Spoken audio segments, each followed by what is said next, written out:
PNH News 24. Shrirampur तालुक्यातील प्रवरा कालवा परिसरातील नागरिकांनी जलसंपदा विभागाकडून होणाऱ्या अतिक्रमण हटविण्याच्या कारवाईविरोधात प्रशासनाकडे निवेदन सादर केले आहे। या निवेदनात संबंधित आदेश तात्काळ स्थगित करून शांततापूर्ण तोडगा काढण्याची मागणी करण्यात आली आहे। निवेदनानुसार दिनांक 10 फेब्रुवारी 2026 रोजी जलसंपदा विभाग महाराष्ट्र शासन यांच्या वतीने प्रवरा कालवा परिसरातील घरांवर अतिक्रमणाचा ठपका ठेवत कारवाईचे आदेश देण्यात आले। 26 फेब्रुवारी 2026 पर्यंत घरे खाली करण्याचे निर्देश देण्यात आल्याचे नागरिकांचे म्हणणे आहे। गेल्या 40-50 वर्षापासून आम्ही तिथे रहिवासी आहे आणि आता पहिल्यांदाच आहे नोटीस अशी आली की डायरेक्टली शेवटची नोटीस बजावली असं म्हणून त्याच्यात उल्लेख आहे। आणि आमचं म्हणणं आहे का आम्हाला तिथंच ठेवलं पाहिजे गव्हर्नमेंटने। आणि पाटाचं जे त्यांना पाटाची अडचण आहे, समजा ते ड्रेनेज वगैरे ते पाटात जातं असं म्हणताय ना, भूमिगत पाट करणारे कालवा भूमिगत करणारे असं त्यांनी त्याच्यावर पर्याय सुचवला पाहिजे। छाया साहेबराव भिवसने।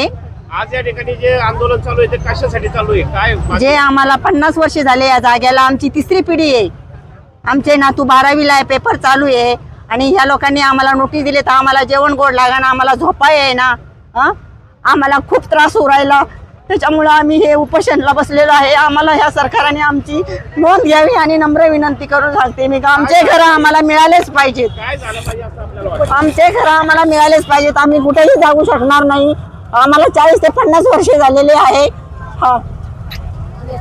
राजेश्वरी गायकवाड बोलते मी। आम्हाला घर आमचे पाहिजे ना, आम्हालाच इतके दिवस आम्हाला नोटीस नाही दिली, आम्ही लय दिवस राहतोय, लहानचे मोठे झालो आम्ही, आम्हाला आमचेच घर पाहिजे। आम्ही घरपट्टा भरतो, सगळं भरतो आम्ही। आम्हाला आता नोटीस आले, कशाला आले हे नोटीस?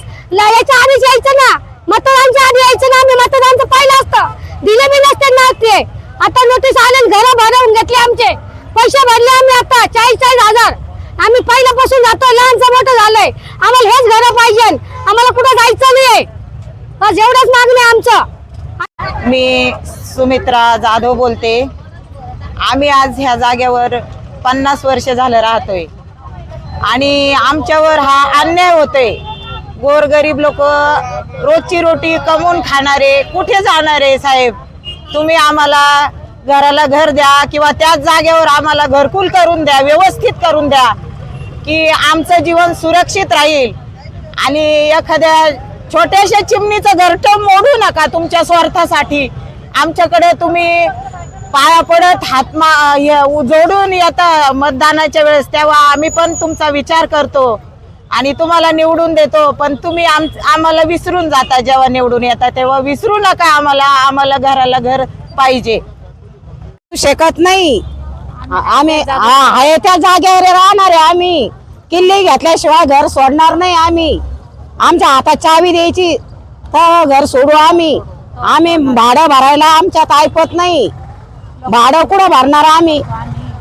हातावरले आम्ही गरीब, सकाळी खाल्लं तर संध्याकाळची पंचायत आहे आम्हाला, मग आम्ही कुठं भाडं भरणार? हम आसिफा सलीम शेख है। हम रहने वाले खिलारी बस्ती पाटका कैनाल वार्ड नंबर 6।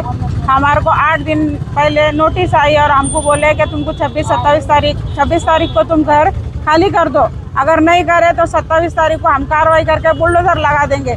जब ये हमारा घर ऐसा बेघर करेंगे तो हम कहाँ जाएंगे?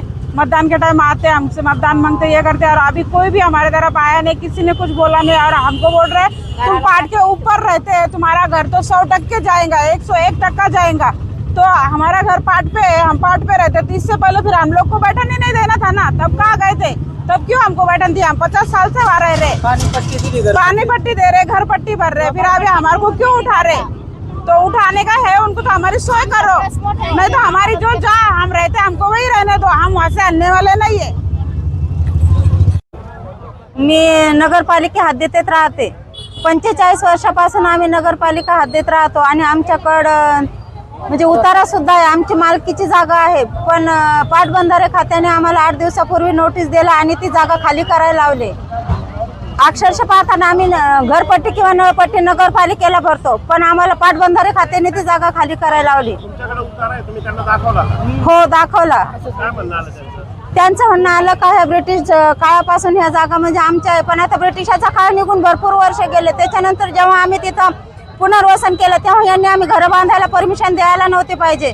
भरपूर लोकांनी स्लॅबचे घरं केले, तेव्हा यांनी का परमिशन दिले? यांना घरपट्ट्या नळपट्ट्या सगळं घेताना काही वाटलं नाही. पण जेव्हा आता गोरगरीब आहे ते कुठं जाणार आहे? ते 8 दिवसात कुठं खाली करणार आहे? त्यांना 8 दिवसातच घरं खाली करायला लावले.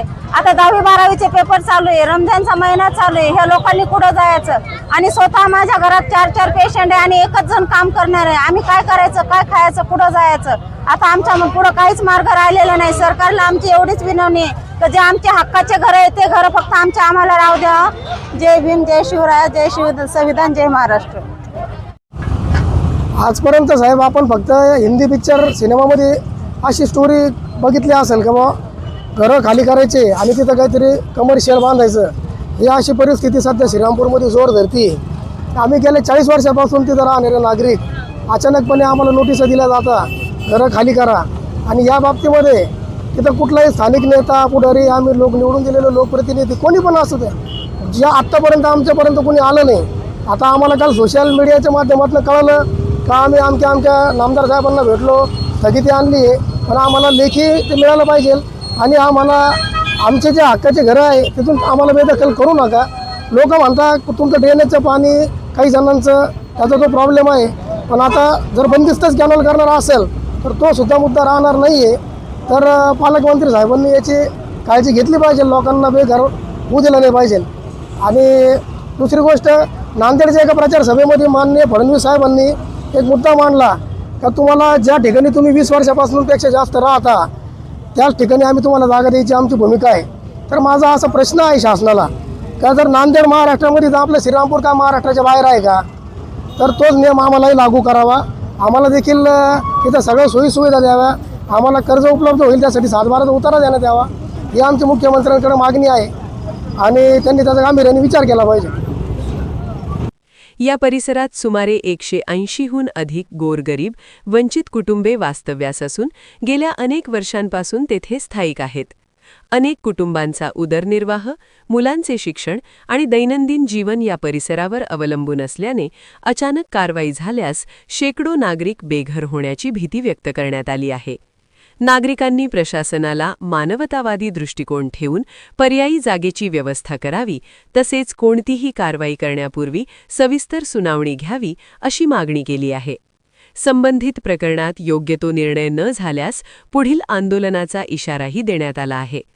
दरम्यान प्रशासनाने कायदेशीर प्रक्रियेनुसार कारवाई केली जाणार असल्याचे सांगितले असून याबाबत पुढील निर्णय लवकरच अपेक्षित आहे.